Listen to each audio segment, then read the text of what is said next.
नमस्कार दोस्तों। आदर्श technical classes में आपका हार्दिक स्वागत है। यहाँ पे जो आपका बैच चल रहा है वो चल रहा है ड्राइंग का, इंजीनियरिंग ड्राइंग। और आज क्लास नंबर होगी इसमें 7 नंबर। 7 नंबर जो क्लास है वो आज हम पढ़ेंगे यहाँ पे ड्राइंग रेखाएं, यानी कि ड्राइंग जो लाइन होती है वो। अब लाइन कौन कौन सी होती है, लाइन कितने प्रकार की होती है, कहाँ पे यूज आती है, वो सारी संपूर्ण चर्चाएं करेंगे। आइए एक एक पॉइंट टू पॉइंट हम चलते हैं। और यहाँ पे ड्राइंग रेखा है तो आईटीआई हो, चाहे आपके कोई भी एएलपी एग्जाम हो, डिप्लोमा हो, उन सभी के अंदर यहाँ पर आपके रेखाएं प्रकार की होगी। क्या क्या हम पढ़ेंगे यहाँ पे? सबसे पहले यहाँ पे परिभाषा हम समझेंगे। फिर यहाँ पे एसपी 46/2003 मानक यानी स्टैंडर्ड के अनुसार जो मानक शब्दावलियां है वो भी हम देखेंगे। इसके बाद में जैसे रेखाओं के प्रकार होते हैं और बिंदु पथ सिद्धांत होते हैं, कहाँ यूज आती है, वो सारी चर्चाएं पॉइंट टू पॉइंट हम यहाँ पे करते चले। सबसे पहले यहाँ पे हम ये कहते हैं कि रेखाओं के जो खंड होते हैं, यानी कि आपसे क्वेश्चन सीधा सा पूछा जाएगा कि रेखा किसे कहते हैं या लाइन किसे कहते हैं भाई, वो देखिएगा। तो हम सीधा सा कहते हैं जैसे ये लाइन है, लेकिन ये लाइन बनी किससे? लाइन बनी किससे? तो हम नॉर्मली कहते हैं जैसे आपको ये बीचों बीच में दिखाई दे रहा है केवल एक डॉट। अब ये जो डॉट दिखाई दे रहा है, इस डॉट को हम किसी भी एक गतिशील अवस्था में बनाए रखें, इस डॉट को अगर गतिशील अवस्था में बनाए रखें तो एक सीधा पथ तैयार होता है और उस सीधे पथ को ही हम क्या कहेंगे? लाइन कहते हैं। यानी हमने कहा कि विभिन्न रेखा तत्वों को दो या दो से अधिक समूह जो एक निरंतर रेखा बनाते हैं, रेखा के खंड कहलाते हैं। लॉन्ग डैश, गैप या फिर डॉट आदि हो सकते हैं विभिन्न प्रकार के। यहाँ पे रेखा का विनिर्देशीकरण, तो यहाँ पे जो विनिर्देशीकरण होता है उसके अंदर हम क्या क्या समझते हैं वो देखिएगा। सबसे पहले हम कहेंगे रेखाओं के प्रकार। तो इसमें विभिन्न प्रकार की हम क्या करेंगे? रेखाओं का अवलोकन करेंगे, कौन कौन से यहाँ प्रकार चलेंगे। फिर यहाँ पे उसमें एसआई नंबर होते हैं, रेफरेंस नंबर होते हैं, वो देखेंगे। रेखाओं का नंबर होगा, रेखाओं की चौड़ाई होती है वो भी होगा, और रेखा का रंग रूप। वहां पे हर तरीके से एक एक पॉइंट को समझते हुए चलेंगे। अब रेखाओं के प्रकार की ओर हम आते हैं। सबसे पहले यहाँ पे रेखाएं यानी जो लाइन होती है उसको हमने दो तरीके से बांट दिया। एक होती है भाई सीधी लाइन। तो सीधी लाइन किसे कहते हैं? तो हम ये देखते हैं कि भाई सीधी लाइन तो ये हो गई, ये भी सीधी लाइन और ये भी एक सीधी लाइन होती है। चाहे वो समांतर में हो, चाहे वो लंबवत हो, चाहे वो आपकी त्रियक रेखाएं हो, उसे हम क्या कहेंगे? सीधी लाइन कहते हैं, स्ट्रेट लाइन कहते हैं। जबकि यहाँ वक्र रेखा है, वक्र रेखा आपकी ये भी होती है, वक्र रेखा ये भी होती है, वक्र रेखा ये भी होती है, वक्र रेखा यो भी हो जाएगी यो। तो ये सारी वक्र रेखाएं होती है। यानी कि जो मुक्त हस्त फ्री हैंड के द्वारा जो लाइन खींची जाती है उसे हम वक्र रेखा के नाम से दर्शाते हैं। लेकिन जो सीधी लाइनें होती है ये अलग अलग प्रकार की होती है। पहला जैसे हमने कहा क्षैतिज, क्षैतिज रेखा जो होती है वो हॉरिजॉन्टल लाइन होगी। और हॉरिजॉन्टल क्षैतिज, क्षैतिज का मतलब अपनी भाषा में हम कह सकते हैं आडी रेखा। कौन सी रेखा? आडी रेखा। तो आडी रेखा भाई बिल्कुल ये होगी आपकी, यानी बिल्कुल आडी रेखा ये लाइन है। तो ये आपकी क्षैतिज रेखाएं कहलाती है। ऊर्ध्वाधर यानी वर्टिकल, ऊर्ध्वाधर यानी वर्टिकल, ये क्या होती है? तो हमने कहा कि भाई क्षैतिज रेखा आपने खींची और क्षैतिज रेखा के ऊपर से एक आपने ऐसे लंब डाल दिया, तो ये 90 डिग्री होता है। तो हमेशा ऊर्ध्वाधर यानी वर्टिकल होगी, वो बिल्कुल खड़ी होगी। तो इसे अपनी भाषा में आप क्या कह सकते हो? खड़ी कह सकते हो। और इसे क्या कह सकते हो? आडी रेखा कह सकते हो। मेन चीज होता है यहाँ पे इंग्लिश शब्द। तो भाई इसको कैसे पहचाने? तो ऐसे याद रखना। इसको आपने क्या लिखा? तो मैंने कहा क्षैतिज, क्षैतिज। और इसको क्षैतिज को हम क्या कहते हैं? हॉरिजॉन्टल कहते हैं भाई। यहाँ पे तो हॉरिजॉन्टल। एक होता है यहाँ पे आपके ऊर्ध्वाधर, ऊर्ध्वाधर इसे हम कहते हैं वर्टिकल। क्लियर। बहुत ज्यादा कंफ्यूज में हो जाते हैं कई कई बार, तो इसमें सीधा सा ध्यान रखो, क्या क्षैतिज में जय आ रहा है, क्या इसमें भी जय आ रहा है, तो जय जय की सेटिंग बिठा दो। क्या इसमें ऊर्ध्वाधर में व आ रहा है, क्या इसमें व आ रहा है, तो वह की सेटिंग बिठा दो। अब जय और वह, तो जय जय इसमें है, जय इसमें नहीं, इसमें वह है तो इसमें वह नहीं, तो जय जय की सेटिंग जय जय के साथ में और वह की सेटिंग वह के साथ में। तो बहुत ज्यादा दिक्कत आ जाती है यहाँ पे कई बार कि ये वर्टिकल को क्षैतिज कहूं या ऊर्ध्वाधर कहूं, हॉरिजॉन्टल को क्या कहूं मैं, तो ये दिक्कत आ जाती है। तो क्षैतिज यानी ज आ गया तो हॉरिजॉन्टल ज आ गया, वर्टिकल और ऊर्ध्वाधर यानी व आ गया। तो इस प्रकार से आप आसानी से याद रख सकते हैं। तो यहाँ पे हम कहते हैं क्षैतिज का मतलब तो हो गई आडी रेखा और ऊर्ध्वाधर का मतलब हो गया बिल्कुल खड़ी रेखा। एक यहाँ पे तीसरी रेखा आती है आपकी तिर्यक रेखा। तिर्यक रेखा का मतलब तिरछी रेखा, तिर्यक रेखा का मतलब तिरछी, न तो बिल्कुल सीधी हो और न बिल्कुल आडी हो, दोनों के बीच में, यानी इसका मतलब ये, जी हाँ बिल्कुल ये तिरछी रेखा है। तो ये तो 0 डिग्री से तो ऊपर होना चाहिए और 90 डिग्री से कम होना चाहिए, या फिर इधर कह दो 180 डिग्री से ऊपर होना चाहिए और 90 डिग्री से ज्यादा होना चाहिए। तो ये चीज, तो यहाँ पे ऐसे तिरछी रेखाएं होती है उसे तिर्यक रेखाएं कहते हैं।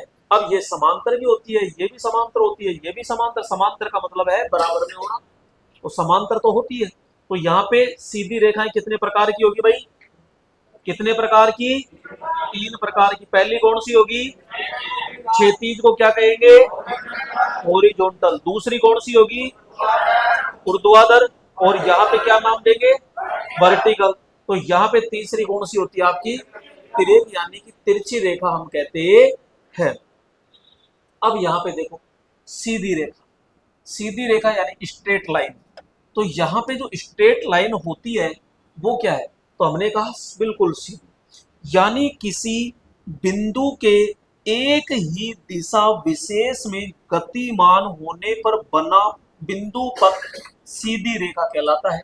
यानी एक बिंदु था और बिंदु के बिल्कुल सीधी में, सिद्ध में बिंदु पथ, बिंदु पथ का मतलब बिंदुओं के द्वारा बनाया गया मार्ग, वो क्या कहलाता है, बिंदु पथ, तो सीधी रेखा कहलाता है। एक होता है वक्र रेखा, वक्र रेखा का मतलब फ्री एंड, फ्री एंड से आटा टेढ़ा आपने कैसे भी खींच दिया तो वो कहलाएगा आपका क्या, फ्री एंड, यानी सॉरी वक्र रेखा कहलाता है।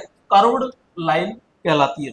जब कोई बिंदु किसी समतल पर विभिन्न दिशाओं में गति करता है तो उसकी गति से बनने वाले बिंदु पथ को हम क्या कहेंगे भाई, वक्र रेखा कहते हैं। आइए नेक्स्ट, सीधी रेखा है यानी लंबाई के आधार पर, तो अनिश्चित लंबाई की सीधी रेखा। तो यहाँ पे अनिश्चित और एक होती है निश्चित, यानी सीधी रेखा को अलग अलग तोड़ा आपने, तो एक तो होती है निश्चित और एक होती है अनिश्चित।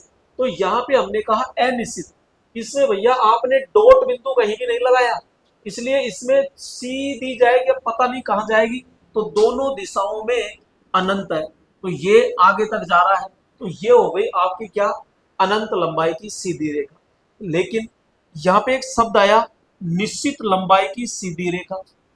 तो आप कोई भी चीज लिखते हो तो यो लिख करके बीच में लाइन खींच के और फिर यूं लगाते हो, यो, इसका मतलब है मुझे केवल यही तक लेनी है, इसका मतलब आपने फिक्स कर दी। अगर आप ये लाइन नहीं लगाते हो इसका मतलब भाई कोई पता ही नहीं है कहां तक जा रही है। तो यहां पे कहेंगे निश्चित लंबाई की सीधी रेखा, यानी आपने ये आड़े रेखा खींच दी, यानी ये सॉरी यहाँ पे जो आपने ये लाइन लिखी है इसको क्या कहोगे अब, वर्टिकल या हॉरिजॉन्टल, तो इसे हम कहेंगे ऊर्ध्वाधर यानी कि वर्टिकल कहते हैं। तो ये होती है भैया निश्चित लंबाई, जबकि ये क्या है, अनिश्चित लंबाई होती है। आइए नेक्स्ट, सीधी रेखा के प्रकार। तो यहाँ पे हम देखते हैं एक प्रकार कौन सा होगा, क्षैतिज।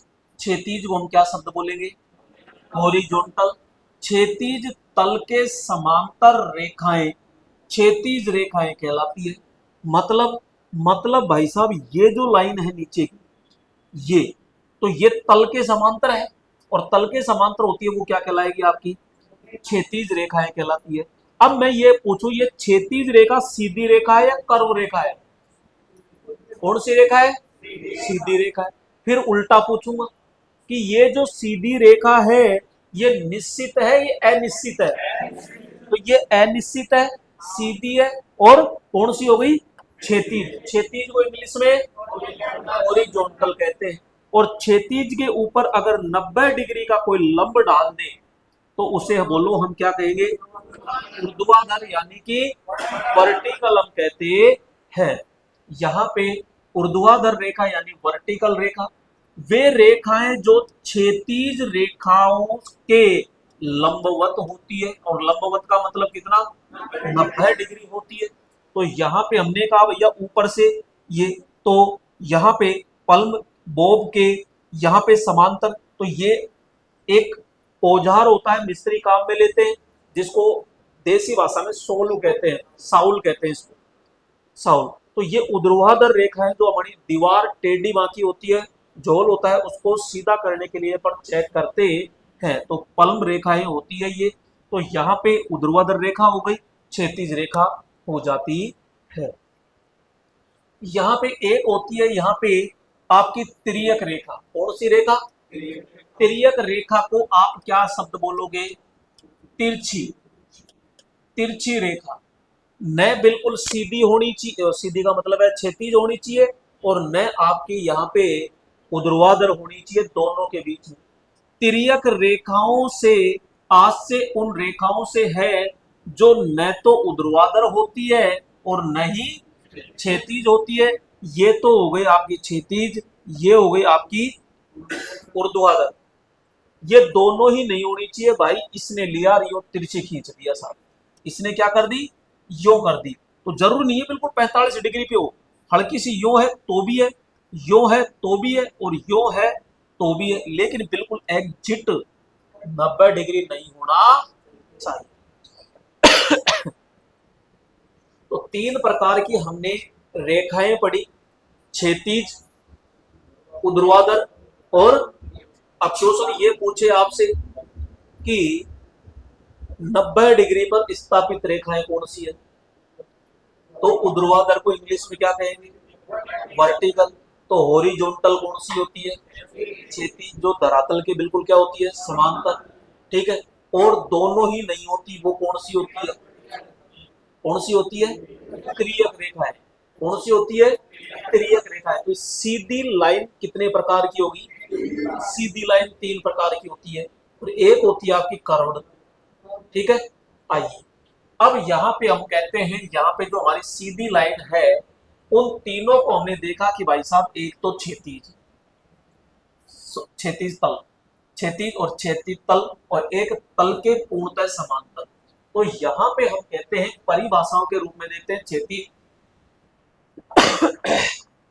एक होती है यहाँ पे ऊर्ध्वाधर, और एक होती है तिर्यक। तीन संदर्भ की बात करें तो यहाँ पे क्षैतिज है तो क्षैतिज तल पर ही होगी भाई, ये तो हमारी रेखाएं होगी ना तीन, ये तीन रेखाएं हो गई हमारी, एक क्षैतिज यानी हॉरिजॉन्टल हो गई, वर्टिकल यानी सॉरी ऊर्ध्वाधर यानी वर्टिकल होगी, और ये त्रियक का मतलब हो गया ऑब्लिक।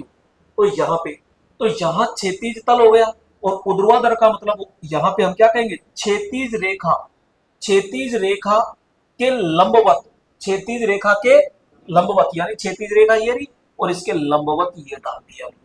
ठीक है। यहाँ पे परिभाषा के रूप में तल के पूर्णतः बिल्कुल समांतर हो, और इसमें कहते हैं 90 डिग्री लंबवत हो। 90 डिग्री लंबवत होती है क्षैतिज के लंबवत, तो ये परिभाषा हो गई। तिर्यक की बात करते हैं तो भाई तिर्यक का मतलब है यहाँ कोई कोण नहीं होता है, इसका कोई कोण नहीं होता है, न क्षैतिज हो और ना ही क्या हो? ऊर्ध्वाधर हो। तो यहाँ पे एक सारांश, एक सारणी के अंदर हमने पूरा निचोड़ ले लिया। यहाँ पे रेखाओं का मानक विनिर्देशीकरण, यहाँ पे SP 46 2003 कोड द्वारा निर्धारित किया गया। आपसे क्वेश्चन पूछे कि लाइनों को कौन से नियम के द्वारा, तो याद रखना SP 46 2003 के द्वारा यहाँ पे दर्शाया जाता है। एक ही दिशा में गतिशील बिंदु, गतिशील बिंदु का मतलब है ये बिंदु है, ये गतिशील है और एक ही दिशा में है, तो इसके द्वारा क्या बनता है, बिंदु पथ, वही क्या कहलाएगा, सीधी रेखा यानी लाइन कहलाती है। ऊर्ध्वाधर रेखा को जांचने या बनाने के लिए प्लम्ब बोब का प्रयोग किया जाता है, यानी अपनी भाषा में या मिस्त्री की भाषा में इसको हम क्या कह सकते हैं, साउल कह सकते हैं, का उपयोग किया जाता है। यानी कि हम ये कह सकते हैं, ये रहा, इसमें रस्सी होती है, डोरी होती है, तो इसको लटका करके और ऊर्ध्वाधर की हम जांच करते हैं। जो रेखाएं न क्षैतिज हो और न ही क्या हो, लंबवत, उन्हें क्या कहते हैं, तिर्यक रेखाएं कहते हैं। रेखाओं का विनिर्देशीकरण 5 तत्वों पर निर्भर करता है, यानी प्रकार की बात करें तो IS संदर्भ या नंबर, चौड़ाई और रंग पे डिपेंड करता है। अब यहाँ पे कुछ हमारी रेखाएं होती है, उनको देखते हैं। तो यहाँ पे हम ये कहते हैं, देखो भाई एक शब्द है समांतर रेखाएं। समांतर का मतलब होता है यहाँ पे पैरेलल लाइन। पैरेलल लाइन का मतलब क्या होता है, वे रेखाएं जो समान दूरी पर आगे बढ़ते हुए एक दूसरे पर कभी भी न काटे या एक दूसरे को कभी भी न मिले, दोनों बिल्कुल बराबर जा रही है, तो ये समांतर रहेगी, तो कभी भी एक दूसरे को आपस में टच नहीं करेगी, उसी को हम क्या कहते हैं, समांतर। तो भाई समांतर ये ऐसे भी होती है, समांतर हम ये ऐसे भी कहते हैं, और समांतर भैया ये ऐसे भी होती है, यानी समांतर क्षैतिज भी होती है, समांतर लंबवत भी होती है, और समांतर हमारी तिर्यक रेखाएं भी होती है, और समांतर कर्व रेखा भी होती है, क्योंकि इनको कितना ही आगे बढ़ाओ ये कभी भी एक दूसरे को नहीं मिलती। जो रेखाएं एक दूसरे को कभी भी नहीं काटती उनको हम समांतर रेखाएं कहते हैं, ठीक है।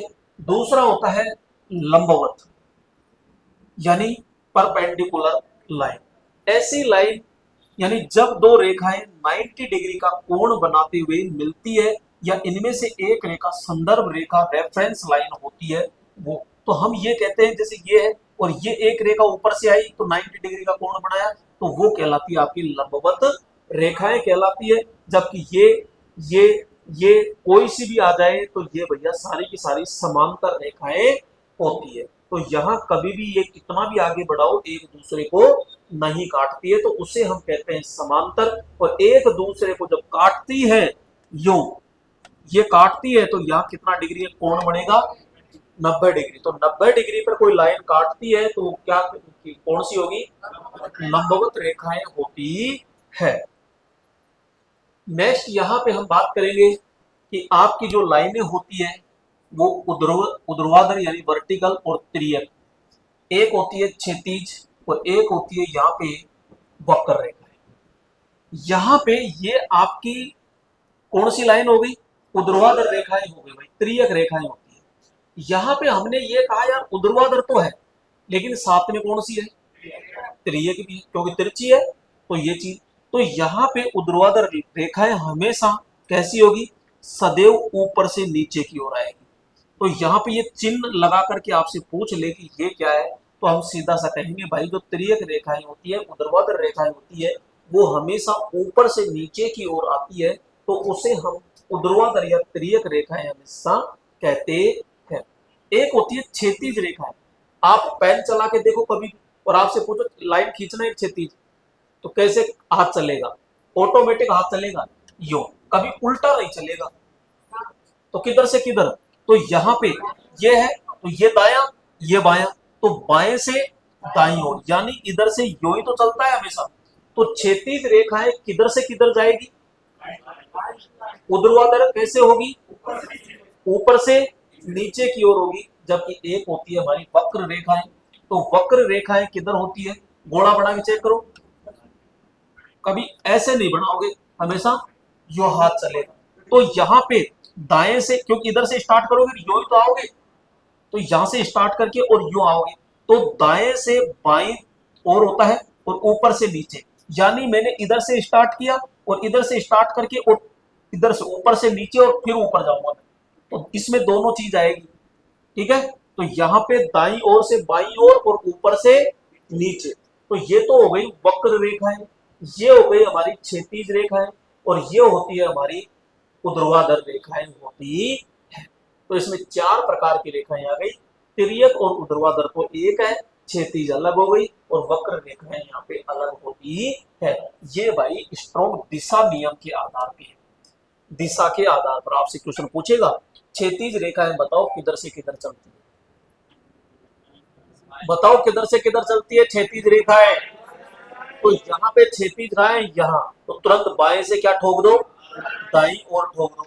यहाँ पे ऊर्ध्वाधर रेखाएं पूछे आपसे किधर से किधर चलेगी, तो ऊपर से नीचे की ओर, और वक्र रेखाएं पूछे तो हम क्या बोलेंगे, यहाँ पे दाई ओर से बाई ओर और ऊपर से नीचे, क्योंकि इसमें वक्र रेखाएं होगी तो ऊपर दोनों तरफ बढ़ेगी, तो इसलिए दोनों तरफ हम ज्ञात करेंगे। अब यहाँ पे भैया मोटाई के आधार पर हम देखेंगे, और मोटाई के आधार पर हमारी जो लाइनें होती है वो तीन प्रकार की होगी। कितने प्रकार की होगी, तो यहाँ पे तीन प्रकार की लाइन होती है मोटाई के आधार पर।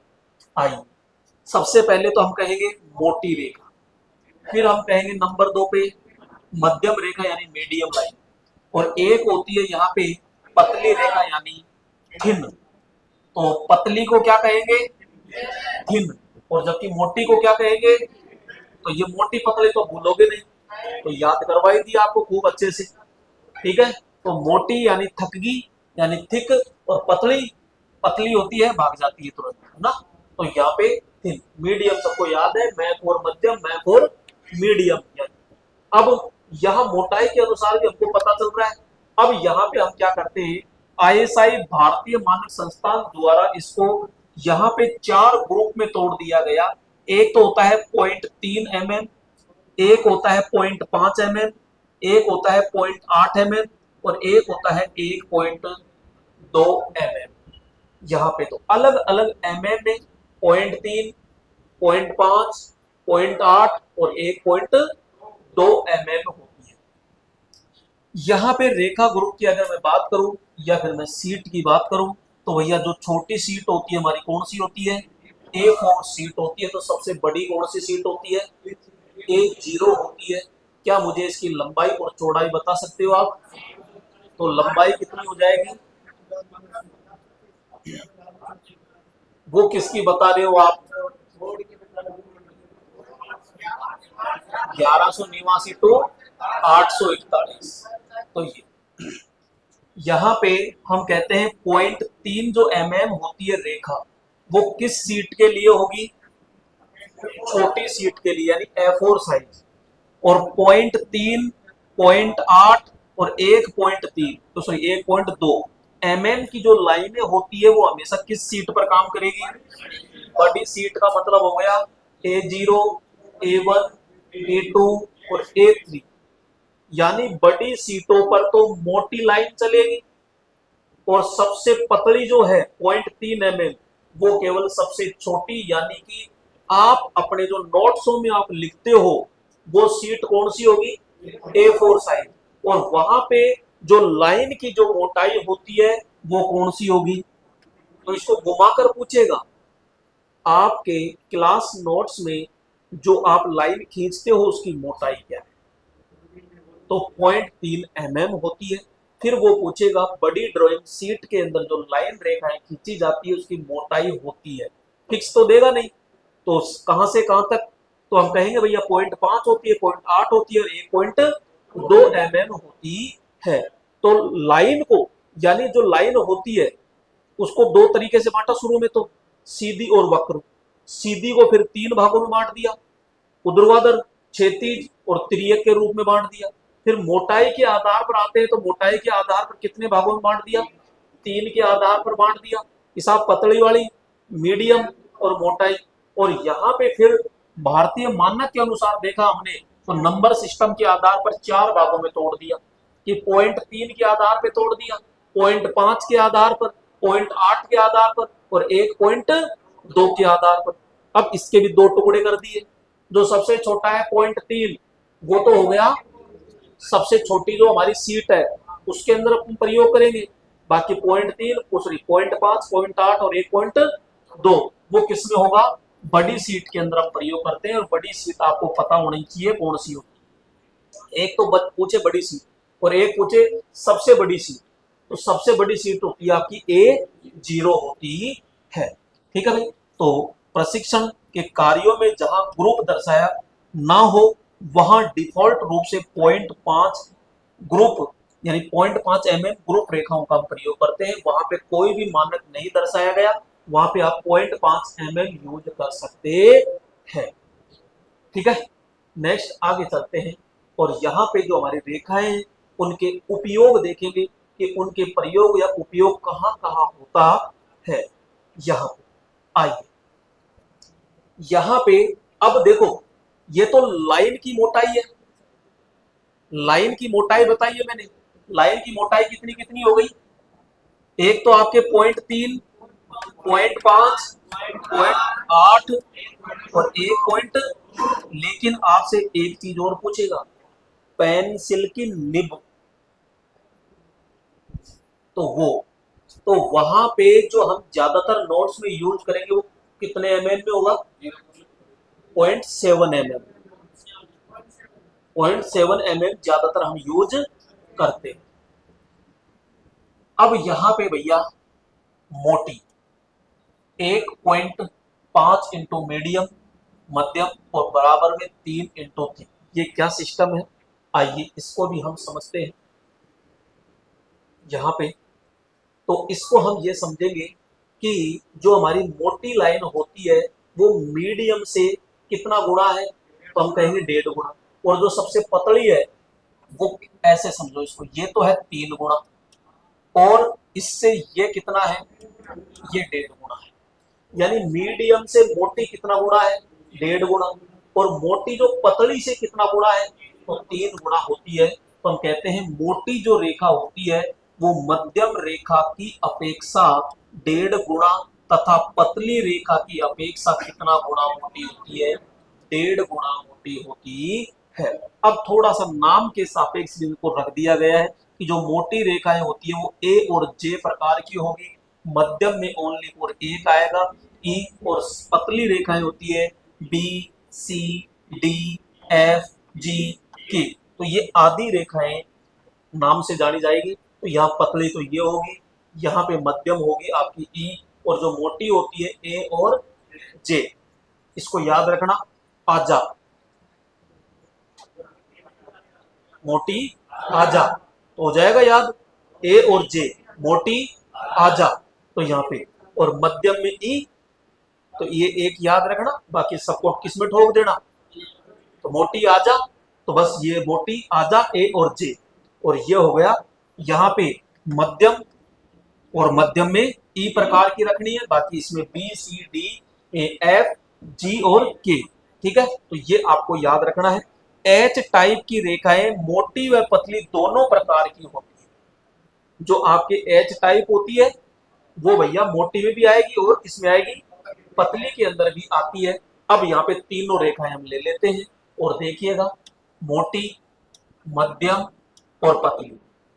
अब इनको कैसे ग्रुप में बांटा गया, तो हमने कहा साहब नंबरों के आधार से तो हमने 4 भागों में बांट दिया। नंबरों के आधार से कितने बांटा, 4। तो भाई 4 ये होगी, 4 ये होगी, 4 ये होगी। सबसे पहले हम एक काम करते हैं, इजी वाला ले लेते हैं, पतली। अब ये खुद ही पतली है तो कुछ मत करो, 1 2 3 4 mm, तो मेरे ख्याल से याद हो गया,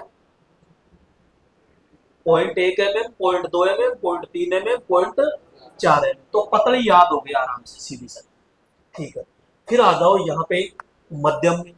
मध्यम की ओर आते हैं तो भाई 0.1 से स्टार्ट कर दिया था, तो इधर 0.2 से स्टार्ट करो, 2 0.2 mm, 0.3 mm, 0.4, आना चाहिए था 5, लेकिन याद रखना ही पड़ेगा। तो 0.6 यानी 0.2, 0.3, 0.4, 0.6 mm होती है कौन सी, मध्यम रेखा। नेक्स्ट ये हमने थोड़ी देर पहले भी खूब अच्छे से याद रखी, और सबसे ज्यादा आपको यही याद रखनी है, मोटी वाली 0.3, 0.5, 0.8 और 1.2। तो ये चारों लाइनें आपको अच्छे से याद हो जाएगी। मोटी आजा यानी ए और जे, और ये हो गई ई, और बाकी को ठोक दो पतले के अंदर। तो यहाँ पे हम कहते हैं कि आकृति व संरचना के आधार पर रेखाओं को 10 प्रकार से वर्गीकृत किया गया है, जिसमें एक तो ए हो गया, B, C, D, E, F, G, H. आई नहीं आता, ये चीज ध्यान रखना, आई नहीं आता। जे और के, अब इसमें क्या कहा, मोटी आजा। इसका मतलब यहाँ पे मैं लाल रंग से, एक तो ए और एक जे, ये तो हो गई मोटी, और यहां से हम ये कहते हैं ग्रीन में, जैसे हमने ई ले ली, यहाँ पे ये एफ ई फॉर मीडियम, और यहाँ पे ये क्या हुई, मोटी, तो यहाँ पे थिक, क्या थिक, ये ठीक है। और एक याद रखो आप, दोनों मिक्स वाली कौन, एच, तो ये, तो एच, तो ये इसमें भैया मोटी भी आएगी पतली भी आएगी। अब बच गए जो, सबको पतले में ठोक दो। तो यहाँ पे हमने कहा कि B, C, D, F, G और के, हुआ भी नहीं हुआ यार, A B C D E F G H. I बार बार बुला के आएगा, बस आई मत लेना, जे के लेना है, के तक ही होता है यहाँ पे। तो हम सीधा सीधा कहेंगे आजा, तो आजा तो कौन, मोटी, ई कौन, मध्यम, और बाकी बचे जिसको ठोक दो। एच को और बाहर निकालो, वो क्या है, पतली और मोटी दोनों में ही हो जाएगा कौन, एच। हो गया याद। यहाँ साइज भी याद हो गई, पतले की साइज क्या क्या है, 1 2 3 4 5, वो सॉरी 1 2 3 4, 4 तक ही तो है, लेकिन पॉइंट लगाना मत भूलना, डायरेक्ट एक में ठोक दो।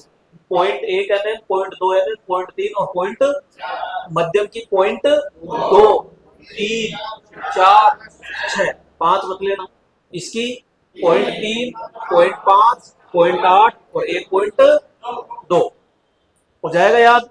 कितने प्रकार की होगी ऐसे, 3 प्रकार की, और मान के आधार पे 4 प्रकार की हो जाती है।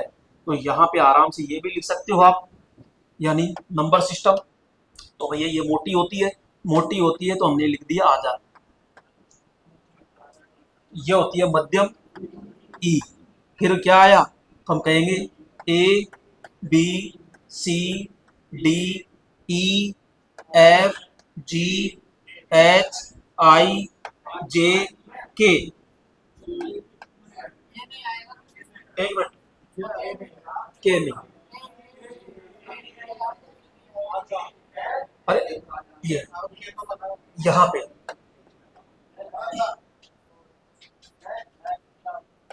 एच तो आपका दोनों में आएगा ना, पतली और मोटी, एच।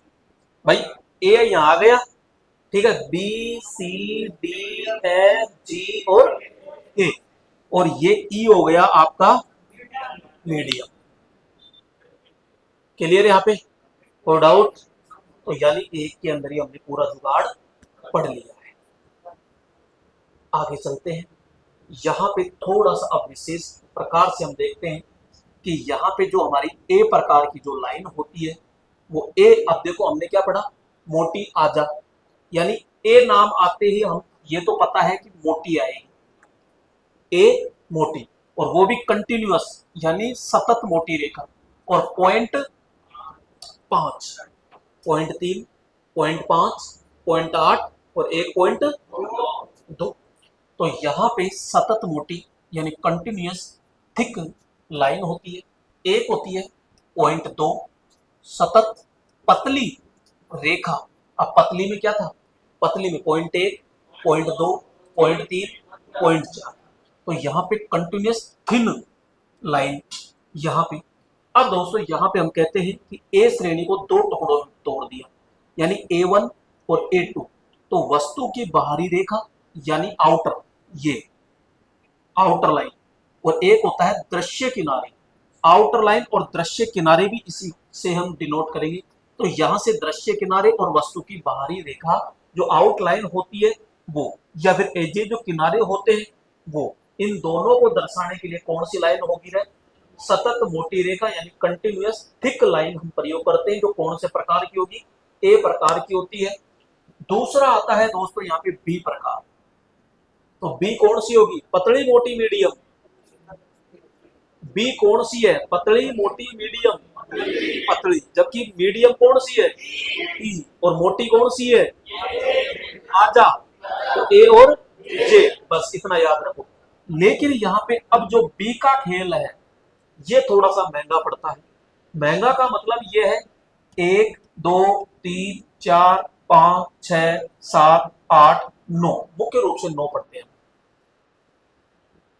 यहां पे B1 होती है वो परिच्छेदन की काल्पनिक रेखा है। केवल कल्पना करें, वास्तविकता में नहीं, केवल काल्पनिक रेखा है। वीमा रेखा यानी कि डायमेंशन रेखाएं हम खींचने के लिए प्रयोग करेंगे। अब ये सारी रेखाएं अलग अलग तरीके से बताऊंगा मैं, अभी तो केवल नाम है। यहाँ पे प्रक्षेप रेखा और यहाँ प्रसार रेखा। प्रसार का मतलब हो गया प्रोजेक्शन लाइन होती है वो, प्रोजेक्शन अलग है और डायमेंशन अलग है। एक होती है लीडर लाइन। लीडर लाइन का मतलब जैसे ये है, ये घूम करके ही हो। एक होती है छायांकन रेखा।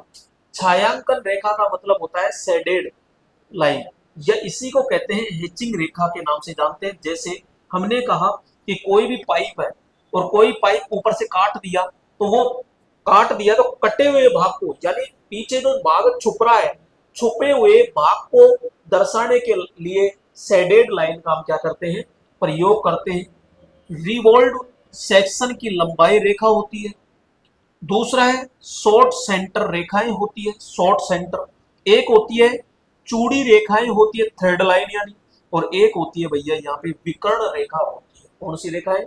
विकर्ण रेखाएं होती है। तो यहाँ पे B1 तो बोलो कौन सी होगी? अरे कौन सी होगी? परिच्छेदन की काल्पनिक रेखा। कौन सी रेखा? अरे B2 तो किसे दर्शाएगा? बीमा या डायमेंशन रेखा।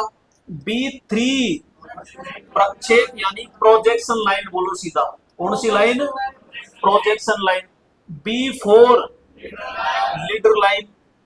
5 छायांकन या हैचिंग रेखा, हम कहते हैं इसी को शेडेड लाइन भी कहते हैं। कौन सी लाइन? Shaded line. तो यहाँ पे शेडेड लाइन भी कहते हैं। B6 जो होती है वो रिवॉल्व्ड सेक्शन की लंबाई रेखाएं होती है। B7 जो होती है वो कौन सी है? शॉर्ट सेंटर रेखाएं होती है। और B8 होती है यहाँ पे चूड़ी रेखा यानी थर्ड लाइन होती है। और B9 कौन सी हो गई? विकर्ण रेखा के नाम से हम यहाँ पे जानते हैं। अब यहाँ पे थोड़ा सा एक एक करके भी हम पढ़ेंगे। दो तीन यहाँ पे सी रेखाएं देखो ध्यान से। सी कौन सी हो जाएगी? पहले तो ये सी किसके अंदर आएगी? सब हमने पढ़ा ए और जे, ये तो हो गई मोटी, ये हो गई यहाँ पे मीडियम, और एच हो गई दोनों पतली और मोटी। इसका मतलब बच रही है जो किसमें आएगी? पतली के अंदर। तो यहाँ पे सतत पतली रेखा, और ये भी किसमें? मुक्त हस्त यानी सी से कौन सी रेखाएं बढ़ेगी? केवल मुक्त हस्त यानी स्केल का हम इसमें बिल्कुल भी प्रयोग नहीं करेंगे भाई। तो यहाँ पे C1 हम लेते हैं, तो आंशिक या अवरुद्ध परिच्छेद की जो सीमाएं होती है वो लाइन होती है। एक होती है दोस्तों ये जो लाइन होती है इसको जिग जैग लाइन बोलते हैं। कौन सी बोलते हैं? जिग जैग लाइन के रूप में दिखाया गया है। तो यहाँ तो आंशिक या अवरुद्ध या परिच्छेद लाइन होती है बिल्कुल हस्तमुक्त। तो यहाँ पे जैसे ये कटा हुआ भाग है, ये छायांकित भाग, तो ये यहाँ पे डी की बात करते हैं तो पतली या टेढ़ी मेढ़ी जो रेखा होती है उसको टेढ़ी मेढ़ी रेखा को हम क्या कहेंगे? ये जिगजैग रेखाएं होती है। कौन सी होती है भाई? जिगजैग। तो ये दीर्घ विभाजित रेखाएं के लिए हम प्रयोग करते हैं। जैसे कोई चीज लंबी है और बीच में से टूट रही है, तो इसको दिखाने के लिए यहाँ पे किसका प्रयोग करेंगे हम? जिगजैग रेखा का हम यहाँ पे प्रयोग किया जाता है। एक होता है ई यानी खंडित मोटी रेखा। खंडित मोटी रेखा होती है जिसे हम शेडेड थिक लाइन के नाम से जाना जाता है। तो यहाँ पे एक पतली होती है और एक मोटी होती है। तो भैया पतली तो ये होगी बिल्कुल, और मोटी हो गई ये, मोटी हो गई तो कितनी मोटाई 0.3 और ये 0.2 mm होती है, दोनों सेम टू सेम रहेगी, एक बस पतली रहेगी एक मोटी रहेगी। ठीक है, यहाँ पे E1 अदृश्य बाहरी रेखा, अदृश्य का मतलब बीच में आपने होल दे दिया, अब बीच में होल दे दिया लेकिन जब कागज में बनाओगे तो उस होल को कैसे दर्शाओगे, तो भाई ये रेखा कहलाएगी, ये डैश डैश रेखा। तो ये जो डैश डैश रेखा होती है इसी को हिडन रेखा या शेडेड रेखा के नाम से, हिडन यानी छुपी हुई रेखाओं के नाम से जानते हैं, यानी हिडन लाइन। और यहाँ पे E2 जो होता है वो अदृश्य किनारे, किनारे का मतलब ये, तो ये, तो यहाँ पे हिडन एजेज कहलाते हैं। नेक्स्ट है F1 अदृश्य बाहरी रेखाएं होती है और दूसरा होता है अदृश्य किनारे, तो वो केवल पतली के अंदर आएंगे, ये किस में आ जाएंगे, मोटी के अंदर आएंगे।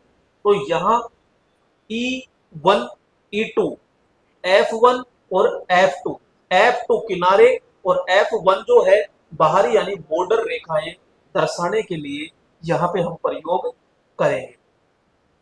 जी प्रकार की होती है तो श्रृंखलित पतली रेखा, अब यहाँ पे पूरा ये, फिर डॉट, फिर ये, फिर डॉट, फिर सीधी डॉट, सीधी, ये चलती रहेगी, इसकी मोटाई होती है 0.2। तो दोस्तों इसको हम चैन थिन लाइन कहते हैं, थिक नहीं थिन लाइन कहते हैं, और ये हमारी होती है सेंटर लाइन, बड़ी छोटी बड़ी छोटी बड़ी छोटी। तो यहाँ पे ये सेंटर लाइन के रूप में हम इसको जाना जाता है। तो G1 सेंटर लाइन के रूप में और G2 सममित रेखाओं के रूप में, यहाँ पे ये 3 अनुपात 1 के अंदर भी होता है, यानी 3 mm, फिर ये 1 mm, 3 mm, 1 mm, 3 mm, 1 mm के रूप में भी होता है, 3 अनुपात 1 के रूप में हम प्रयोग करते हैं। H श्रृंखलित पतली एवं किनारों पर मोटी होती है, यानी किनारों पे तो दोस्तों क्या होगी, मोटी, ये देखो किनारों पे तो क्या है, मोटी, लेकिन बीच में क्या है, बिल्कुल पतली होती है। तो इसको चैन thin and thick and, thick and का मतलब है, एंड का मतलब सिरे, सिरों पर क्या होगी, मोटी, और थिन यानी पतली, यानी चैन ये बीच वाली है, ये भैया पतली होती है। तो ये कटे हुए सतह के रूप में हम करते हैं। कटिंग जो भाग होता है यहाँ पे, जैसे कोई कटिंग भाग होता है, उसको दर्शाने के लिए किसका प्रयोग करेंगे, यहाँ पे हम H लाइन का प्रयोग करेंगे या H1 का हम प्रयोग करते हैं। एक होती है यहाँ पे J श्रेणी यानी श्रृंखलित मोटी रेखा, कौन सी, श्रृंखलित मोटी रेखा होती है। तो यहाँ पे श्रृंखलित मोटी का मतलब हो गया ये शुरू से एंड तक मोटी चलेगी, यानी तो यहाँ पे सतत सतह पर विशेष उपचार को दर्शाने की रेखा जो होती है वो J यानी सतत मोटी होगी, ये थोड़ा सा ध्यान रखना। और यहाँ पे एक लाइन होगी K प्रकार की, श्रृंखलित पतली एवं दोहरा खंडित, दोहरा खंडित का मतलब होता है यहाँ पे डबल, यहाँ पे अलग अलग खंड दिया जाएगा, अलग अलग टुकड़े काटे जाएंगे, डबल डैश होती है, ये थोड़ा सा अलग है, इसमें डबल डैश का मतलब है ये डबल डैश, तो ये डबल डैश होगा दोहरा खंडित। एक डैश हो तो ये होती है ये, तो ये तो हम सेंटर लाइन के लिए यूज करते हैं, जबकि यहाँ पे होगा कौन सा, दोहरा डैश हम प्रयोग करते हैं। K1 सटे हुए भागों का बाहरी रेखा, K2 चल भागों की चरम स्थिति को, K3 केंद्रक रेखा यानी सेंटर लाइन, K4 पूर्व गठन की प्रारंभिक रूपरेखा को, K5 जो होता है कृत्तन तल, कृत्तन तल का मतलब होता है कोई भी कटा हुआ भाग को दर्शाने के लिए। ठीक है, नेक्स्ट रेखाओं का वास्तविक, अब यहाँ पे इसके अंदर अगर अलग अलग देखना चाहें तो हम अलग अलग तरीके से देख सकते हैं। एक होता है यहाँ पे टाइप A1 होता है, एक होता है यानी आउटलाइन जो दिखाएगा, आउटलाइन का मतलब जैसे बाहर की रेखाएं दर्शाए वो, एक होता है B2 जो डायमेंशन को दर्शाएगा, केवल कितनी माप है कितनी माप नहीं है। यहाँ टाइप E1 हिडन रेखा, हिडन रेखा का मतलब जो अंदर की छुपी हुई रेखा है वो। टाइप G जो है वो सेंटर लाइन को दर्शाएगा, जो बीच की रेखा होती है, यानी ये लाइन आपको दिखाई दे रही है वो। यहाँ पे H यानी कटिंग प्लांट जो है, कोई भाग कटा हुआ है, उस कटे हुए भाग को दर्शाने के लिए H लाइन का हम क्या करेंगे, यहाँ पे उपयोग किया जाता है। तो यहाँ पे जो लाइन टोटल होती है वो हमारी 10 प्रकार की लाइन होती है। मोटी, मध्यम और पतली रेखा का अनुपात क्या होगा? तो हम कहेंगे 3, 1.5 और 1।